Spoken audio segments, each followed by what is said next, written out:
Today we're going to be going over all the 4-star characters that you can receive in Honkai Star Rail once you begin the game. Before you get into it, guys, make sure you guys subscribe and like the video. Now real quick, guys, the character that you guys see in front of you is the main character. Now I'm not really going to go over this character. This is the main character that you guys will be able to play as throughout the game, and you can either choose between a female version or the male version. Now these units are going to work just like the Traveler in Genshin Impact, where as the game starts unfolding, the main character will actually be able to switch elements. The element that you will be able to switch into right now is fire, but you do start off as physical. So yeah, let's go over the actual units that you will be given for free though. The first unit we have here is March 7th, which is the face of Honkai Star Rail. As you guys can see, you've seen this girl everywhere, and she's adorable. I truly do like this character design, and it's actually grown on me even more and more as the days pass by. Now we do know every character before you go into battle, they have a certain technique, and this is something that you can proc to give yourself a buff,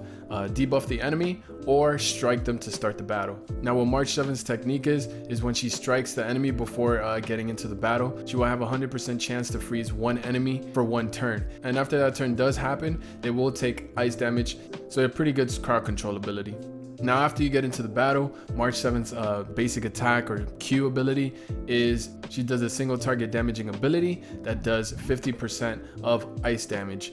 And then for March 7th's E ability, what she's going to be doing here is basically shielding an ally, and that shield will be up for 3 turns.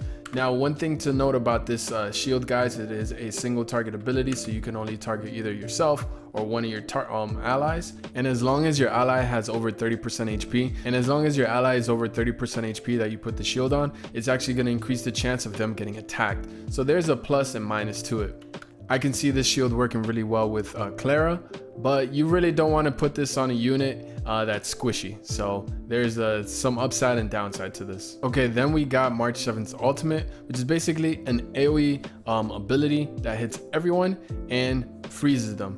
Now the freeze does have a 50% chance of proccing, and whenever an opponent gets frozen, they will not be able to move and will be able to take 30% of damage over time of ice damage as that turn goes on after each turn.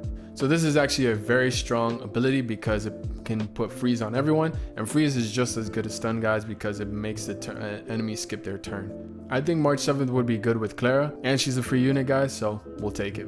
And she's super cute.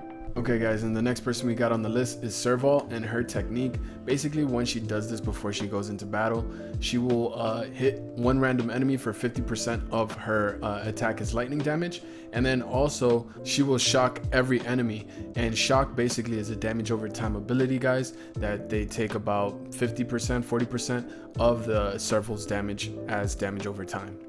And then for her basic attack, we basically have her doing damage to a single target enemy, and she is going to be doing lightning damage to that unit.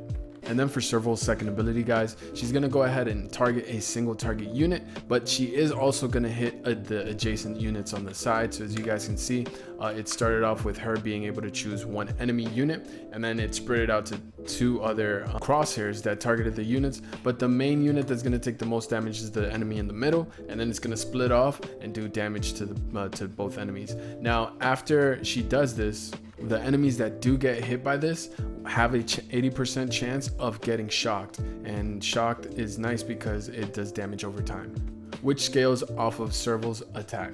And then for Serval's ultimate, guys, she basically does an AoE damage that hits every enemy for lightning damage, and if they have shock, it actually extends the debuff by 2 more turns, guys, which is really, really good. So meaning she does a huge initial burst of lightning damage initially, and then after, if they already have the shock debuff, which should be pretty easy for her to put, honestly, because it's all in her kit, she's going to go ahead and extend it so they can take even more damage over time.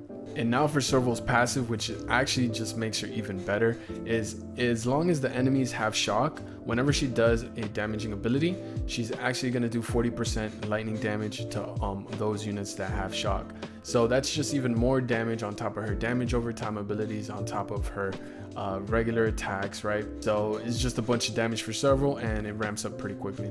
But the main thing here definitely is her initial burst damage and her damage over time that she puts up a lot. Now on to Dang Heng, guys. He is a wind 4-star unit that you get for free, and for his technique, basically what happens is as long as you have someone that uses their technique, he's gonna get an attack buff for 3 turns, which is very, very nice entering the battle. Then for his basic attack, guys, it is a single target hit wind hitting move, and it looks pretty sweet. His animations look really nice just because of the particle effects and all that stuff, and I do like his drip too.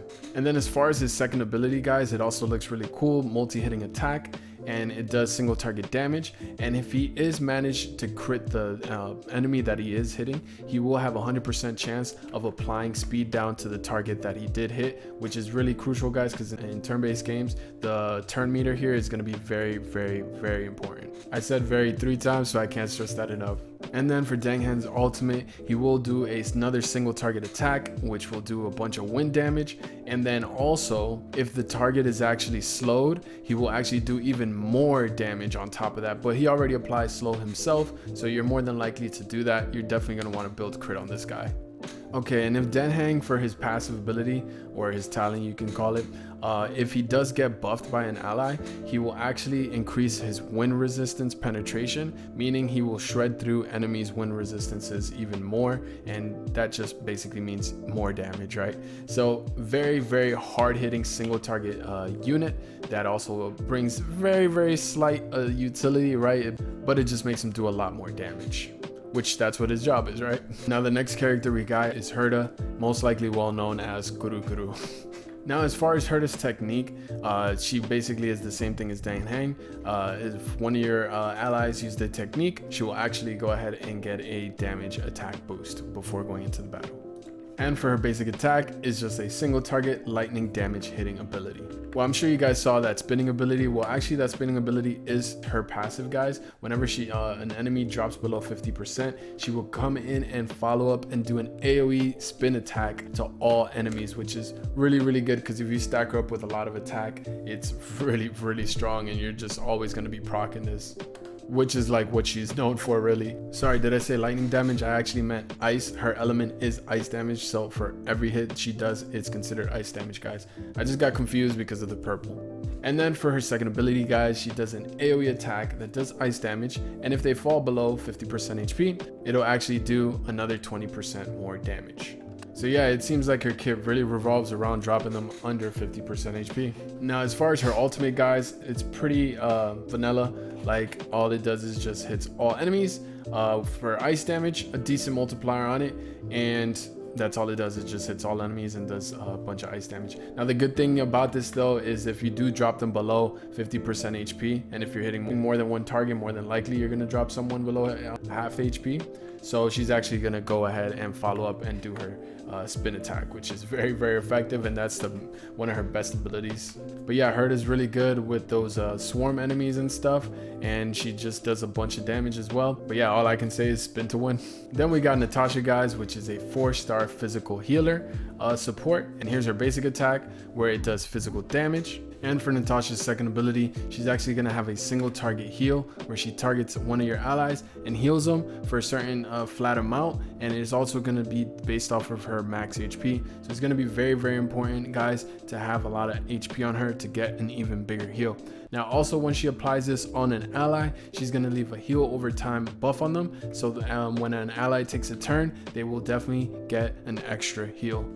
Then we have her ultimate skill, guys, where she basically is going to go ahead and just heal everybody based off a percentage of her max HP. Again, you want to have a lot of HP on her so she can be as effective and heal as much as she can, guys. Then we have her technique, guys, where you wouldn't really expect her to have this ability, but she's actually going to do an attack that's going to damage an enemy unit for 80% of her attack. But the main thing is here is she's going to apply all enemy units weakness, which makes the enemies deal 30% less damage, which is huge, guys. So nice, a nice little damage reduction there. It is only going to last for one turn though. But yeah, guys, I hope you guys enjoyed this video about me going over all the free units that you're going to be getting in the game. I can't wait to play this game, guys. I actually got accepted to the closed beta, so I will definitely be live streaming this here pretty soon. So I hope to see you guys there. Leave a comment down below what you guys think about these units and just the game in general. And I will see you guys in the next one. Make sure you guys like and subscribe. It's your boy Jada. I'm out. Peace.